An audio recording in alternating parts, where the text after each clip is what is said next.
Bodetabek. Sebagaimana kita tahu, beberapa saat yang lalu ada banjir besar yang melanda Jakarta, Bekasi, Karawang, dan sekitarnya, termasuk sampai Cianjur. Dan kalau hal ini ditangani secara biasa-biasa, kita khawatirnya akan semakin membesar di waktu yang akan datang. Oleh karena itu, kita tadi membahas penanganan yang lebih sinergis, lebih komprehensif dari hulu sampai dengan hilir. Oleh karena itu, tadi forum menyepakati untuk dibentuk tim yang bertugas untuk merumuskan secara detail aksi konkret di lapangan dan juga sekaligus melakukan monitoring dan evaluasi. Tadi disepakati di rapat, ketua timnya adalah BUMN Pekerjaan Umum, dan kemudian nanti anggotanya adalah berbagai eselon 1 di masing-masing KL, termasuk dari daerah, yaitu tadi dihadiri juga oleh Pak Gubernur DKI, oleh Pemprov Jawa Barat dan Pemprov Banten. Jadi ini adalah upaya kita untuk melakukan penanganan sekali lagi secara komprehensif dan sinergis, sekaligus juga sistematis, mana yang bisa kita lakukan tahun ini, mana yang harus dilakukan tahun depan, oleh siapa, ya, kapan selesai, kapan dilakukan, dan seterusnya. Jadi ini tim yang ditangani secara komprehensif, karena memang kita korbannya sangat besar, jadi pengorbanan ekonomi sangat besar, dan ini tidak bisa dibiarkan terus. Oleh karena itu kami berusaha untuk menangani lebih optimal. Saya kira itu yang tadi kita bahas pada rakor pada pagi hari ini. Saya persilahkan pada Bu Wamen untuk menyampaikan lebih lanjut. Baik, terima kasih Pak Menko. Bismillahirrahmanirrahim. Menindaklanjuti dari apa yang disampaikan oleh Bapak Menko PMK, kami dari Kementerian PU sebenarnya sudah melakukan pertemuan dengan 3 gubernur DKI Jakarta, Jawa Barat, dan juga Gubernur Banten. Semuanya itu adalah membahas terkait dengan permasalahan terjadinya banjir Jabodetabek Bujur, dan tentunya kami juga bersama-sama dengan Bapak Menteri ATR dan seluruh gubernur ini juga sudah sepakat untuk menangani permasalahan banjir yang ada di Jabodetabek Bujur. Nah, hal yang terpenting adalah kita akan menyelesaikan tanggul, ya, penyelesaian tanggul yang sampai dengan saat ini untuk DKI Jakarta masih menyisakan 16,5 km, dan juga untuk Bekasi masih memerlukan 19,6 km. Ini akan didukung bersama-sama dengan pemerintah daerah, dan pemerintah daerah sudah sepakat untuk hal ini. Kita nanti sesuai dengan arahan Bapak Menko, kita akan membuat tim perumus siapa berbuat apa dan pelaksanaannya tahun berapa. Dan tentunya kami nanti juga harus melakukan monitoring terkait dengan pelaksanaan dari pengurangan pengendalian bencana banjir ini. Mungkin itu yang bisa kami, dan kami mohon dukungan dari semuanya. Terima kasih dan wassalamualaikum warahmatullahi wabarakatuh.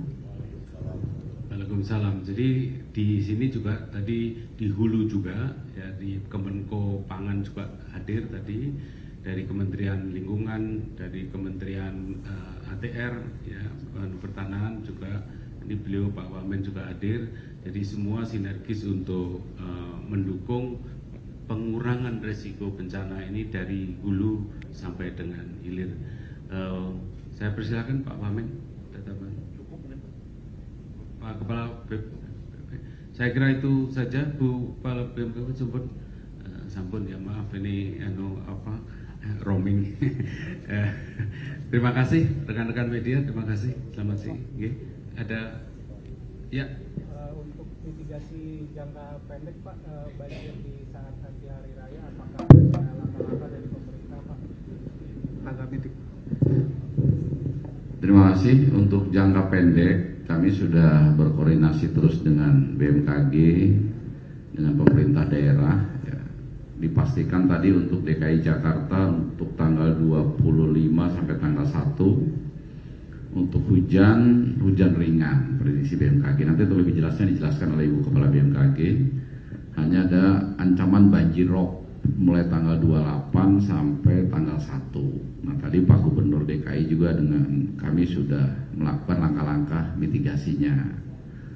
Kemudian untuk Jawa Barat itu yang prediksi hujan agak lebat, sedang sampai lebat adalah di tanggal 28. Dan titiknya di puncak gitu ya. Jadi untuk menyikapi hal tersebut, BNPB dengan pemerintah Provinsi Jawa Barat sudah sepakat mulai tanggal 27, 28, 29, 30 juga dilaksanakan rekayasa cuaca. Untuk Jawa Barat bekerja sama dengan TNI, terbang siang, untuk BNPB terbang malam. Kemudian untuk Banten itu relatif juga aman, hujan ringan, sehingga mitigasinya terkait dengan cuaca untuk menjelang Idul Fitri ini hanya di Jawa Barat. Kemudian apa yang disampaikan Ibu Wamen tadi adalah tengah dan hulu ya. Hilirnya untuk banjir yang tanggal 3 Maret 2025 yang lalu, ini semuanya sudah proses pemulihan ya.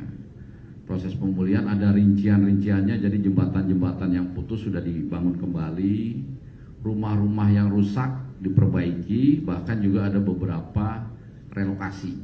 Itu rinciannya jelas dari mulai Kabupaten Bogor, Kota Bekasi, Kabupaten Bekasi, Tangerang, itu semuanya ada. Nanti silakan kalau mau data yang lebih jelas dalam kesempatan yang akan datang bisa ditanyakan ke BNPB. Seperti itu ya.